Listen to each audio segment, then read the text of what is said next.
Welcome to the Eclectic Gamers Podcast. Today is Sunday, May 11th. This is episode 245. You like how I made it like a question on the May 11th?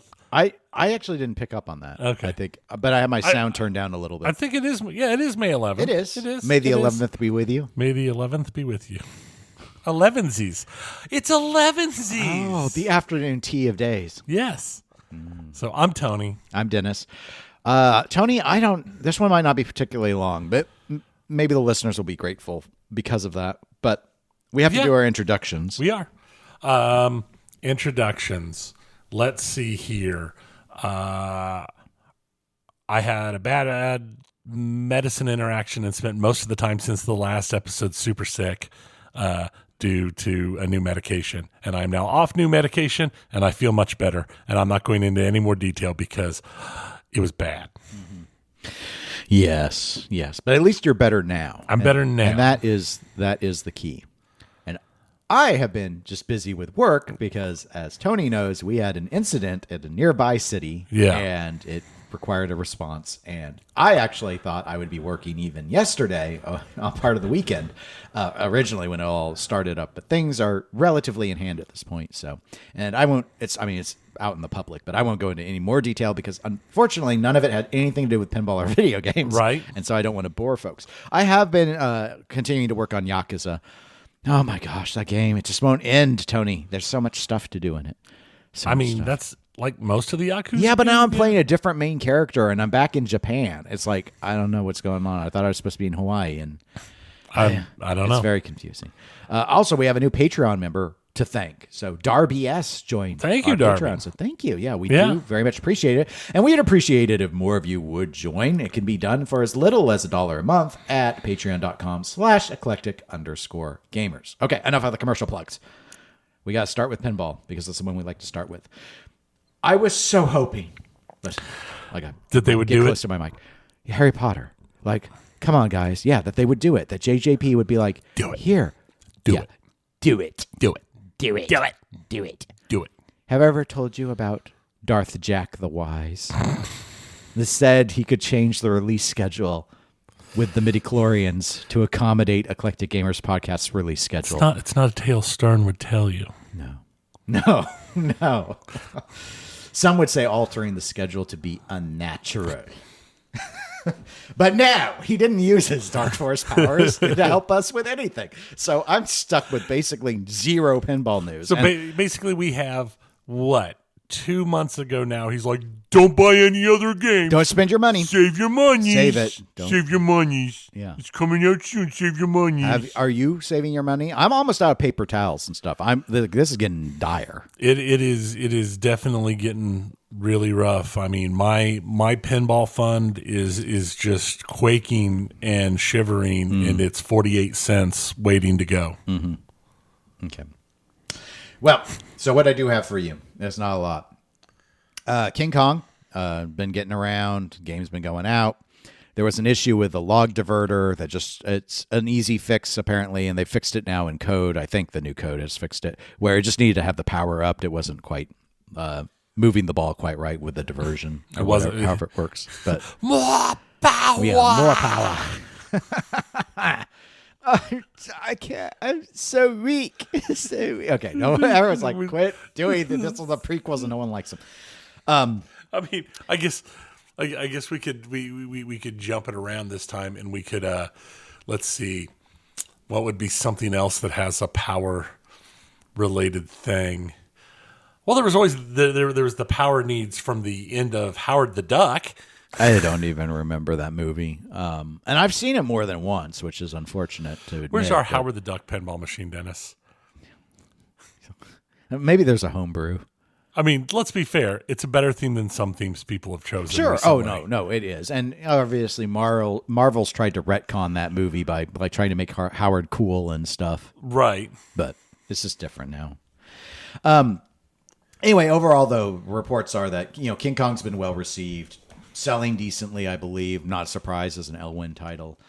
Dune also, I've heard pretty good reaction so far from people who have been able to get their hands on Dune. I still remain skeptical that they're actually going to sell out of that, but they've got plenty of time to try to. So, I mean, it doesn't have to sell out day one to ultimately, do really well for them. But I think we'll see more as more people get hands on it. And that one really needs to get to a show. Kong will benefit just because it's Elwyn. And, it's that alone is will be enough. And it'll be in a lot of arcade or arcade equivalent locations like bars and such anyway, because it's the Stern Pro option. Oh yeah. So anyway, other than that, we continue, as does the entire community, to wait to see something meaningful out of JJP regarding Harry Potter. But I have nothing new to share there. We do have a couple of pinball related emails though. So Lewis, he wrote into us and said, "Hey guys, really enjoy the show. Question for you guys. I'm a Kong LE buyer, but was contemplating if perhaps overhyped subconsciously. I.e., would I and other buyers like it as much if it was not an Elwyn? What if it was the same game from another designer? Is it just Elton John if it didn't have the Elwyn brand? Good shooter, bad theme, polarizing art leading to a mediocre selling machine? Would love to hear what you think. Cheers, Lewis in Houston." Well, thank you, Lewis, for writing in. We do appreciate that. Tony, what are your thoughts? The Elwyn effect. I don't know if I would say Elton John's a bad theme, but other than that little section, no, 100%. I don't think King Kong would probably sold nearly as well if it wasn't an Elwyn. I don't think it would be bad, but I'm also firmly of the. I know there's a subsection of kaiju fans out there who really love King Kong. I'm not one of them. For me, I've always been like a Godzilla and Gamera guy, the old school type of Japanese kaiju. But yeah, I don't know. Kong itself for theme is interesting, but it doesn't grab me. But I think it being a L1 is a reason to play it, because let's face it, even the themes I've not liked out of L1 have been good games. But what do you think? Let's take it where I think he wants to go with it. So, noting that, and I agree broadly with what you've just said, but let's assume it is literally the exact game that it is, but we were told John Borg made it. Oh, in that case, I'm sure it'd probably sell less at the beginning. And when it's found to be a good player, sales would pick up more. But it's definitely not going to be the out the gate smash that it is. Yeah, and that's where I'm at too. So I think that's where maybe he was going with this question. It's like would the game be as popular as it is if it didn't say Elwyn as the designer? No, it wouldn't. I mean, no. Elwyn's name sells games. It does, 100%. And he's not the only one. It was interesting he brought up Elton John, because there was a time, and that time may be past, but there was a time when Steve Ritchie's name sold games. Mm-hmm. Like, it was, Elwyn's not the first designer rock star. No. There was a time where Steve Ritchie and Pat Lawler's name alone could get someone interested into a game.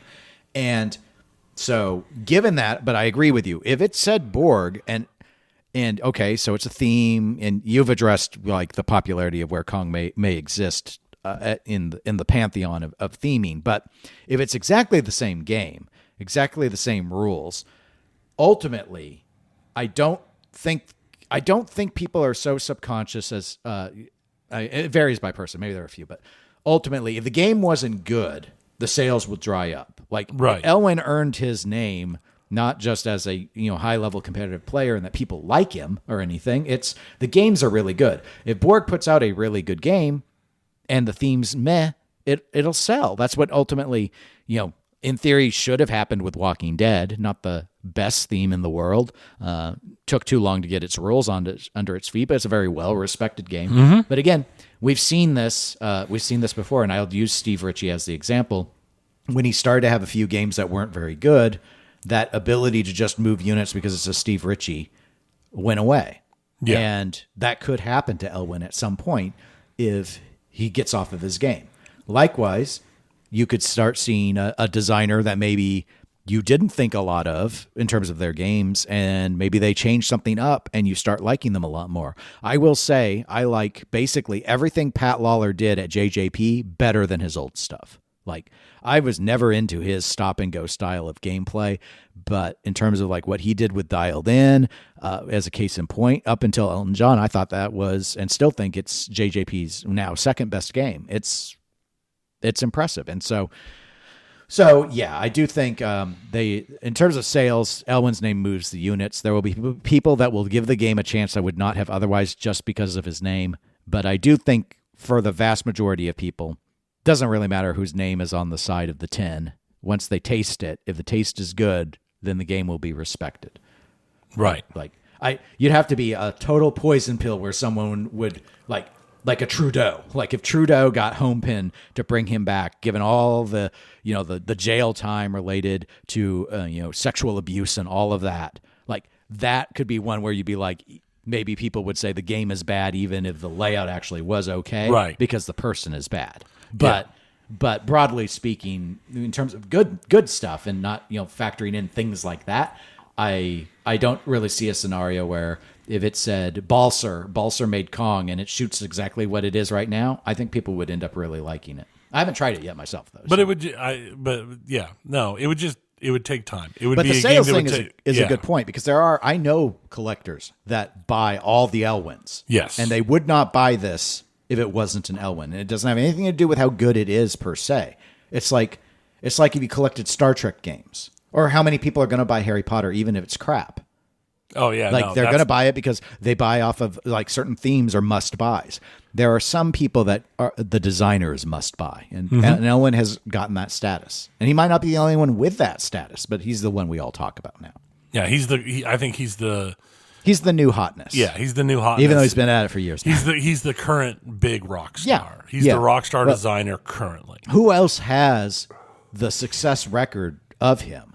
I mean, so Jack Danger has done very well with Stern, but he's only got two main titles. There was also the Jurassic Park home pin, which people said sold really well, but they discontinued it pretty quick for being a quote-unquote good seller. So I don't know that one actually did all that well.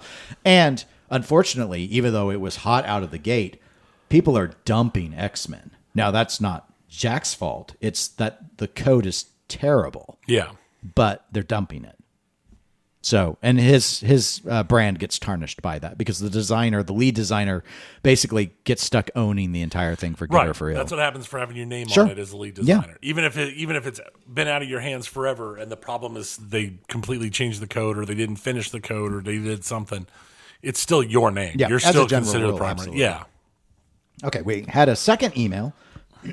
This one is from Brian J., who wrote in saying, "What do you make of the center post that Stern has put in the two of the last three cornerstones? I wouldn't mind seeing games bring back the outlane kicker as a ball save feature. Foo Fighters had a different and very good take on an outlane save.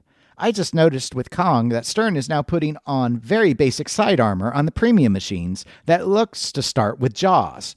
Why would they start to add this? I like it, but just wondering if this is a function or value addition. Brian." Well, thank you, Brian.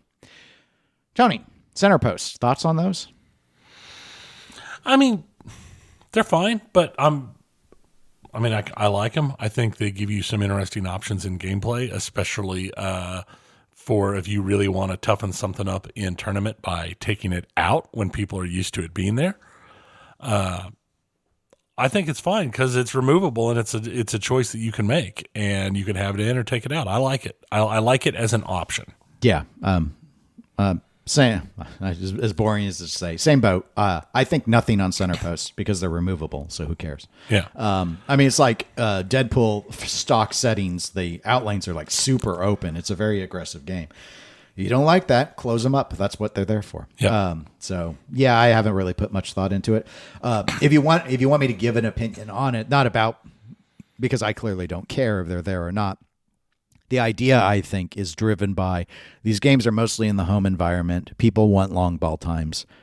They're trying to accommodate who most of the buyers are at this stage. Whereas if this was a game that was 90% in arcades, that center post would never have been in that game because the goal would have been for you to die. As rapidly as possible. Not for you to go on an epic journey in the concrete jungle and the regular jungle. Right. Side armor, I hadn't noticed so much myself. Do I think it's a function or a value addition? I assume a value addition, but I would assume. I have no idea. I hadn't noticed, quite frankly. I just don't shop it or look around in terms of what's going on there. I have no idea. I have no idea. Yeah. I don't know. I will say, with your like talking about center post and talking about bringing back an outlane kicker as a ball safe feature and this and that. I know I'll never see it. It'll never happen. But never, man, I would love to see a modern take on a center pop game. That would be interesting. The last center pop game I don't think I've ever seen. I know I've never seen it. If it's the one I'm thinking of, which was one of the, not Sega that everyone on this podcast is going to think of, but there was a Sega, like a Sega Electronics basically, that was Tokyo built. Oh, yeah. It was for the Japanese market. I think it's the only solid state game that I've seen that had a center pop beneath the flippers. And I've really wanted to try it, but I don't even know if it's at the Pinball Museum in Tokyo. I've not seen good photos of it or anything. I don't know if it got beyond prototype or not. It's hard to say. That stuff is very murky. That would be very interesting as a feature to want to. It would be. I'd be very curious. That is.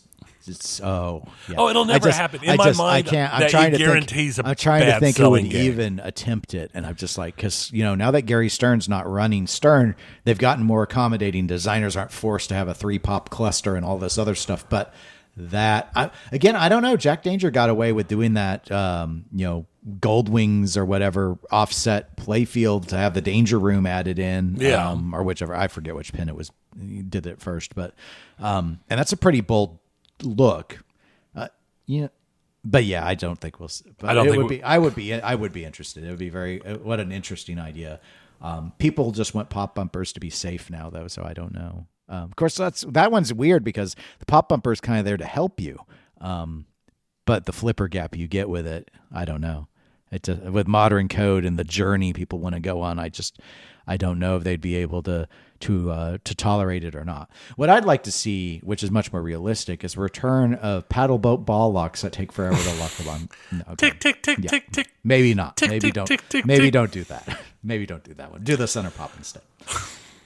Last thing for pinball, because there's not really any news. I wanted to just bring up with you just a fun little discussion topic and the idea of Stern remasters. So Metallica was really the first Stern remaster, and it's done well. Like, people love it. They love the additional songs. They love the LCD. They love that there are new modes added into it. So if you could remaster anything in the Stern catalog, let's do 5 games. Okay.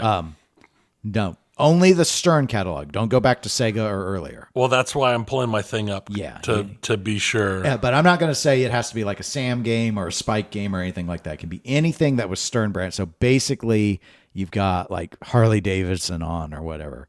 I would like to know what you would pick. I'll go ahead and start.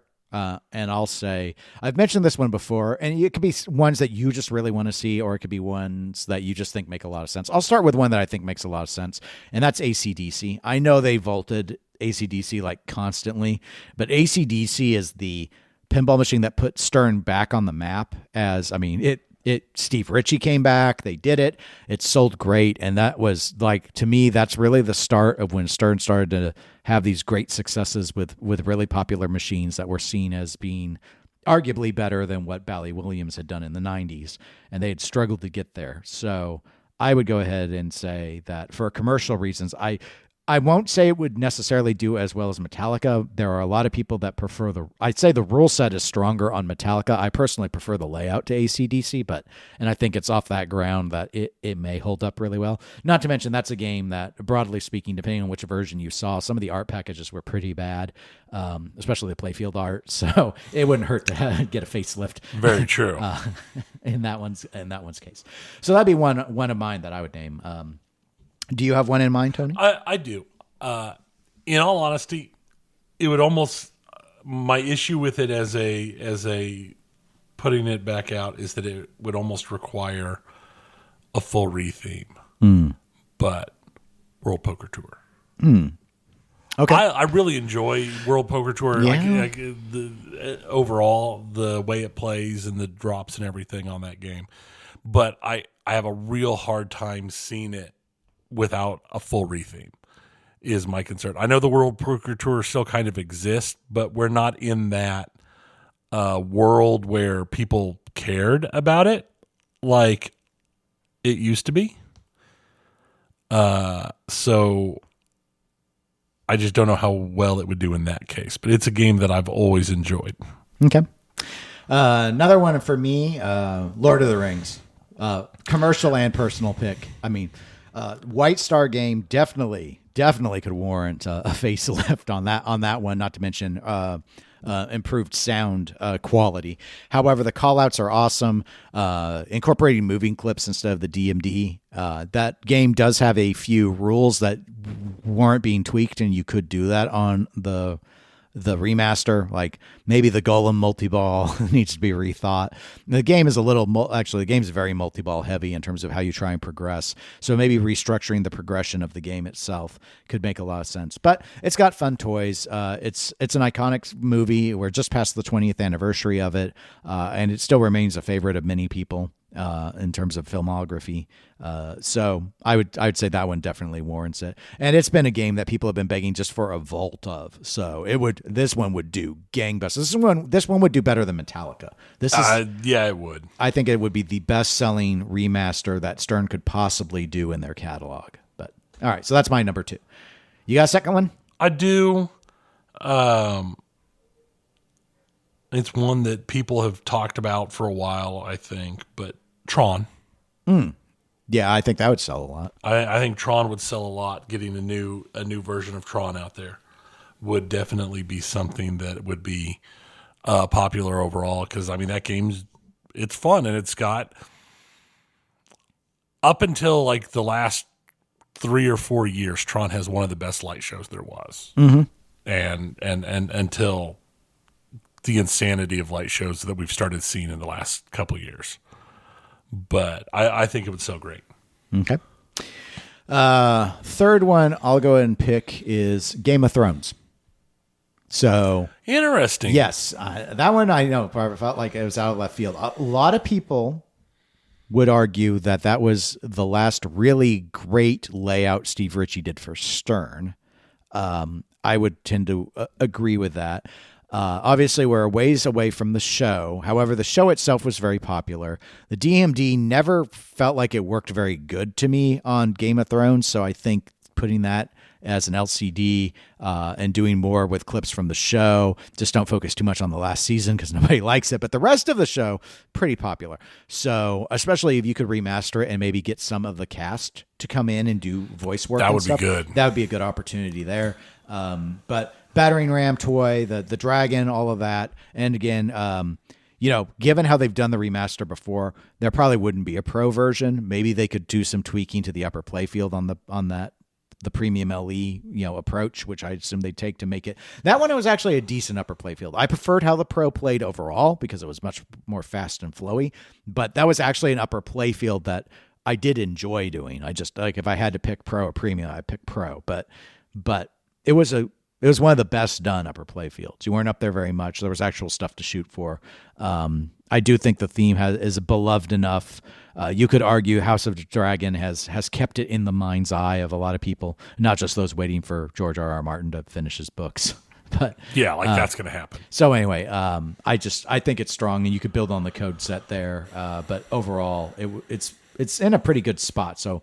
Yeah, it's not going to sell as well as the ones we've been discussing. I mean, it'll sell better than your World Poker Tour. That was a terrible pick, but it's not going to sell as well as our other options. So that's my third. What's your number 3?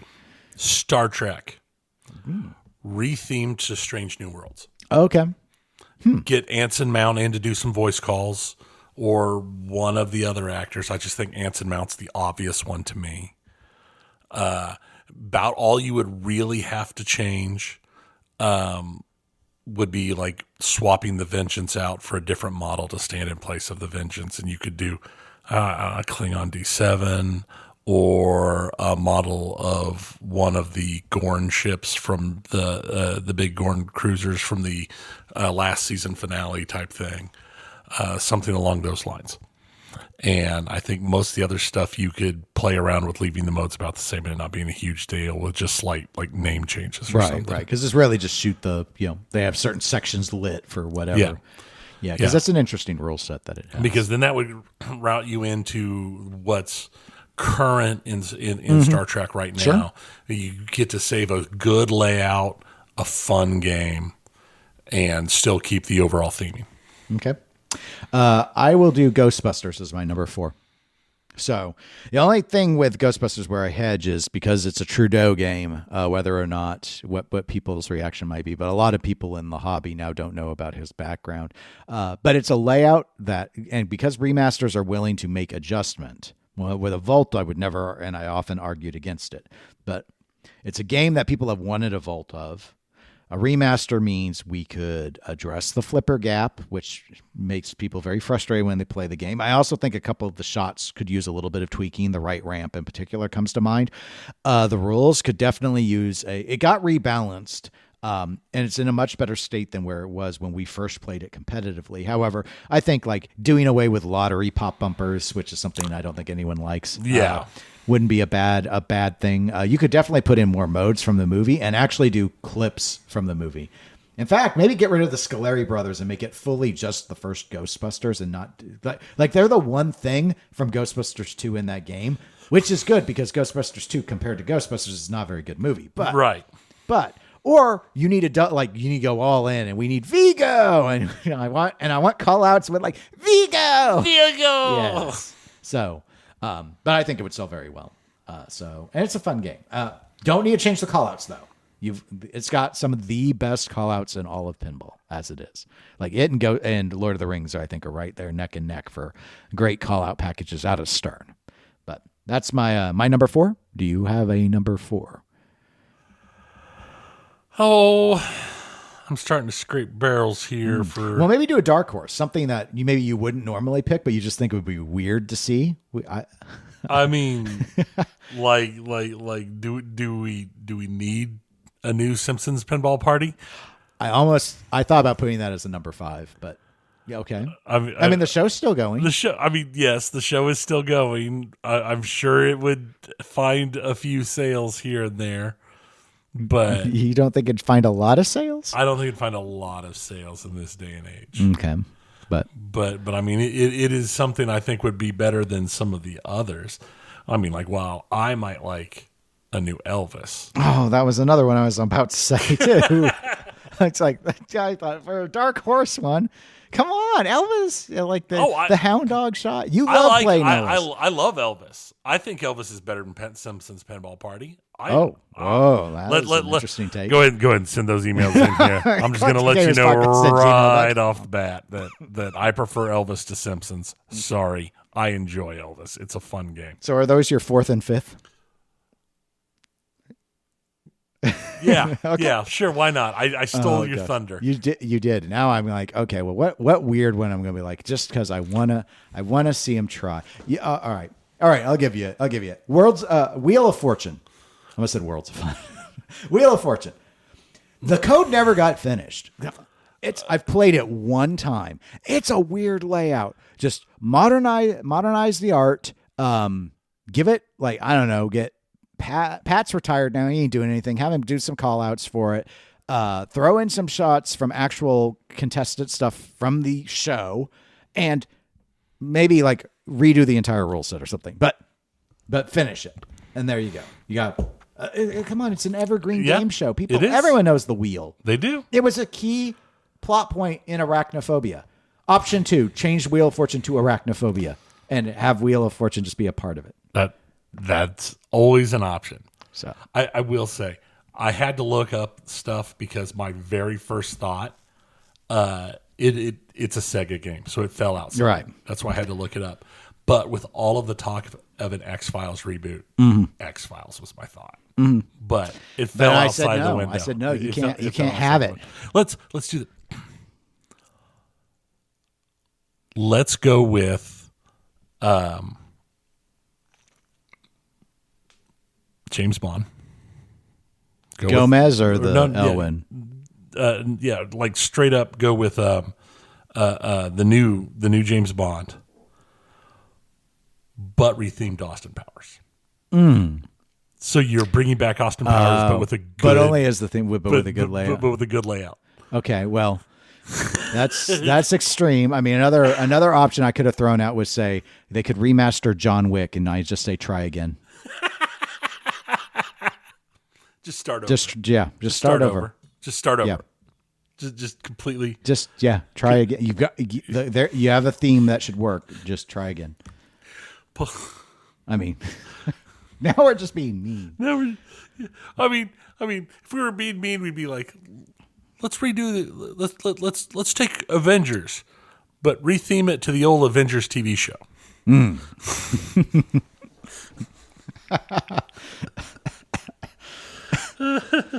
Okay. Video games. We did actually have an email come in from Derek S. That I stuck in here because I know you'd appreciate this one. No, it's because you appreciate it. No. It's because it makes you feel like Derek, feel Derek, good. Expert Derek, knowledgeable, objective, analytical skill on all video games. Derek wrote in and said the subject matter was Brotato. Of course it was. I know you could tell from the body. And Derek wrote in and he goes, I finally tried this game. I'm old enough to remember when it was called Robotron and you could actually shoot when you wanted. This game sucks. Regards, Derek. Thank you, Derek. Congratulations, Dennis. You got the the email you wanted. What? This is. I'm just a truth seeker. You got the email. I'm just a truth seeker, and Derek is just a truth teller. This is the thing where one email counters. It's basically all proof. Of the other emails. It's basically proof. One negative email counteracts. It's negative. Like, I found this email to be very positive, it's balanced. It's like when you fair. It's like if you're looking at the reviews of something and you're like, oh, one person had it not work when it was delivered. There's 15,000 reviews and one negative one. I can't. I think the gun not letting you shoot when you want it to shoot seems like it just automatically shoots. It seems pretty broken. I guess it's baby's first machine gun. No, or something. that's not how it works at all. But I do remember Robotron and Akara Warriors.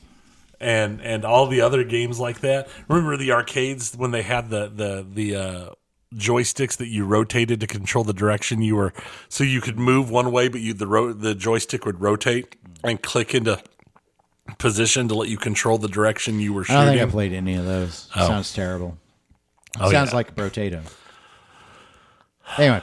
Remember Smash TV? Yes. And Super Smash TV on the Super Smash TV on the Super Nintendo? Yes. I remember. Where you'd use both controllers, one in each hand, to control everything? Yeah. Not like Brotato.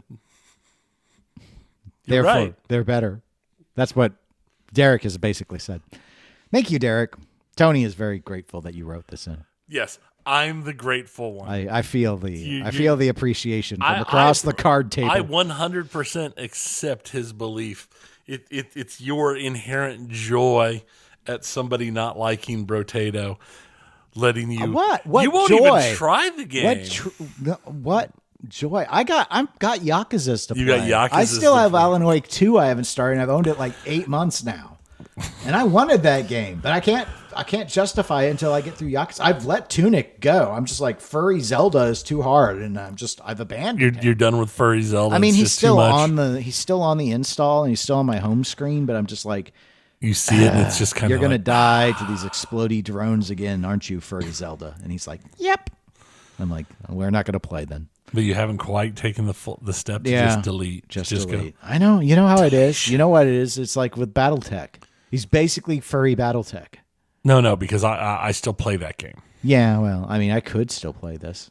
Once I get done with the Yakuza, maybe I'll let him die again. I don't know. Yeah, maybe. I haven't decided. Anyway, we have some video game news. Yeah, there's some video game news. 200 Overwatch developers voted to unionize and join the Communication Workers of America.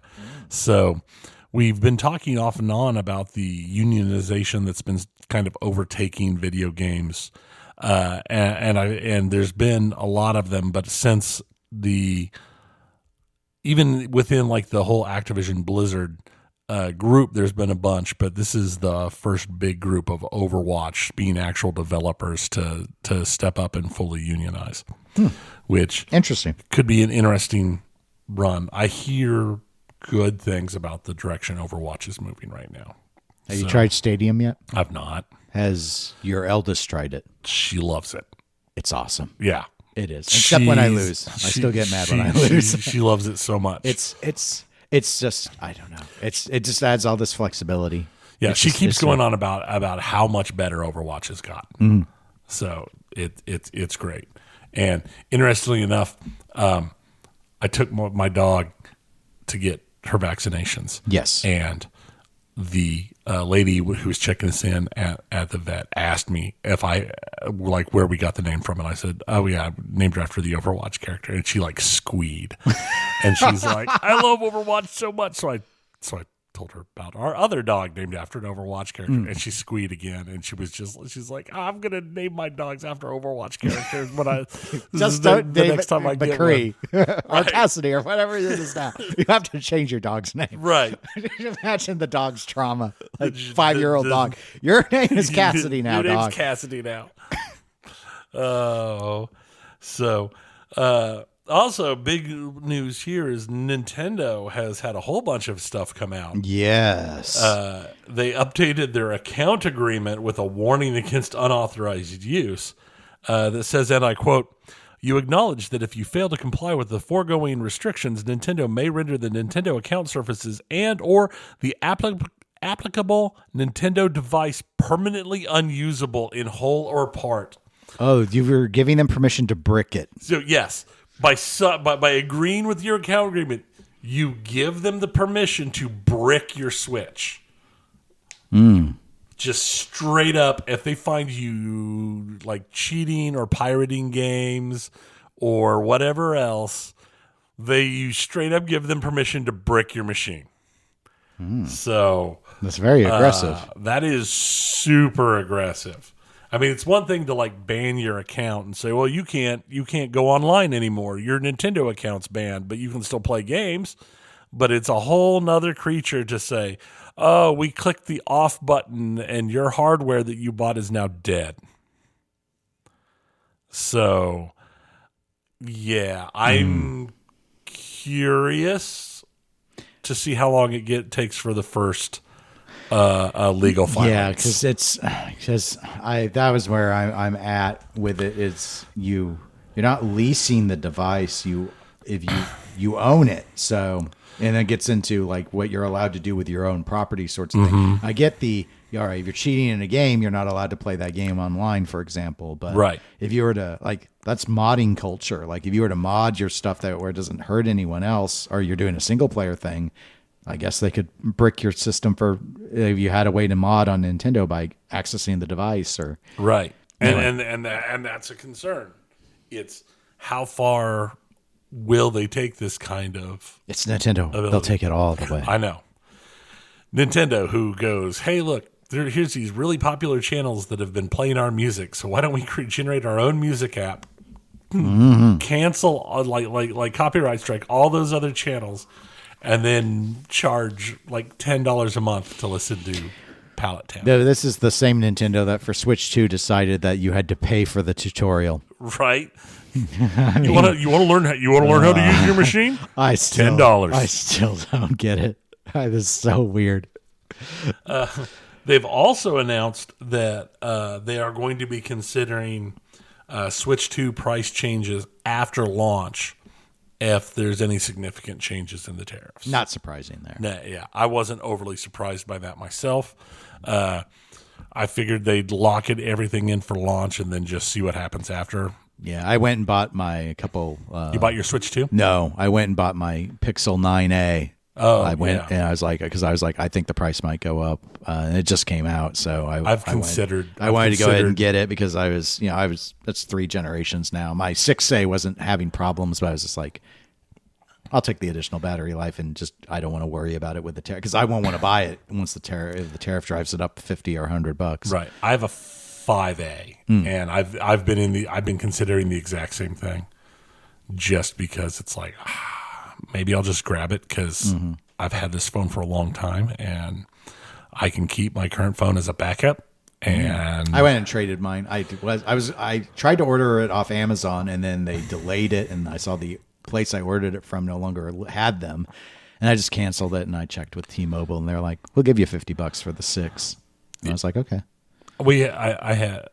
With 2 children, I like to have a backup phone for when they do something dumb and break it. Yeah, I still have my 3A as a backup. Right. Yeah. So because that's what it's always been. Is typically what we've done is when they break a phone, it's like, I guess Daddy gets a new phone, and then you can have my old phone as your new phone, and I've got a new one.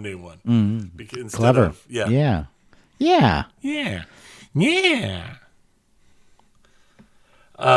EA has continued their layoffs. They laid off another 300 staff and have canceled several in-development projects, including a new Titanfall game. Titanfall was a lot of fun. And Titanfall 2 had a really good single-player campaign. Yeah, and that's been the big kickback I've been getting online is that nobody can understand why they would cancel a Titanfall game. Maybe it was too far out to be a short-term investment satisfaction. Probably, and that would make sense that it was too early development, and they want to wait and start again with another team.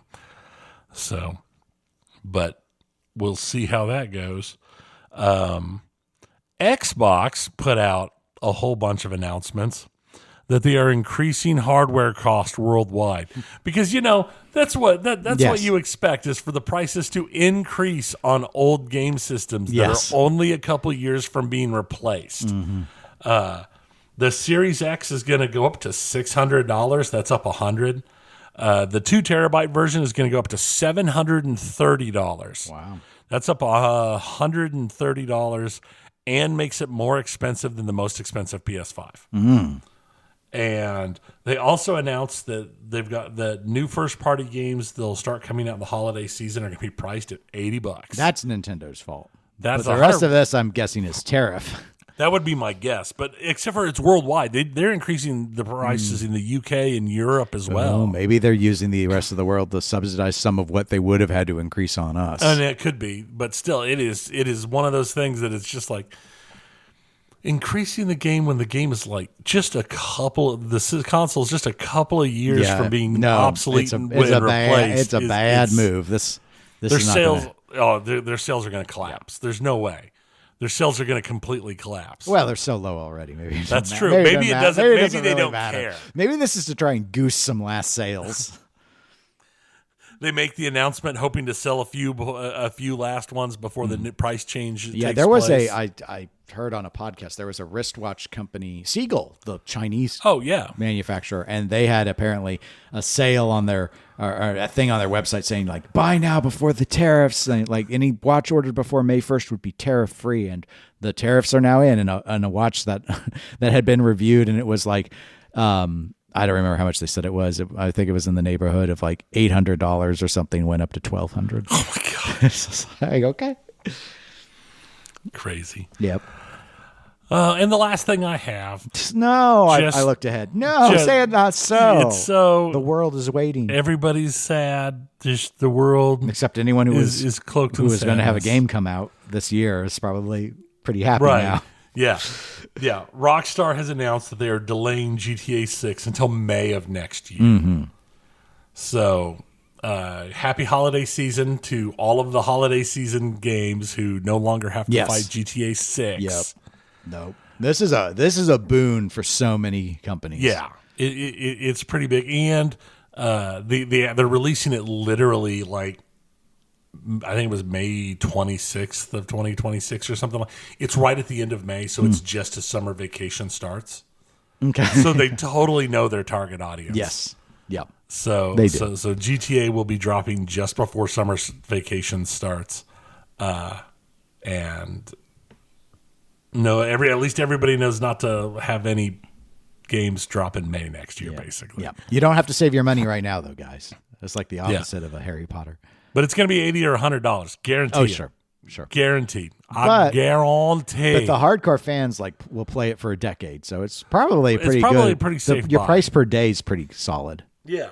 Yeah, that is true. You probably have a very, very solid price, provided it's got the same kind of life that the last one did.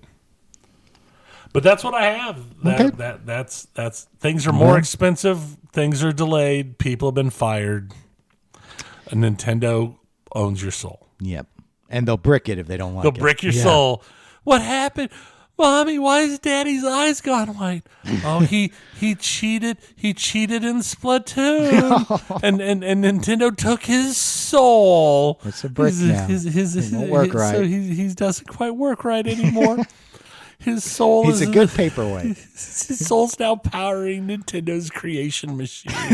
They just have a giant crystals surrounded by black energy in their offices that are making their games at this point. They just feed it souls. Just think of whatever you currently imagine Disney is, and that's what Tony's describing. Nintendo's like, you know what? People really love us. How evil can we get and still be beloved? Yeah, it's interesting because they do walk that line in a way, because they are beloved. They are.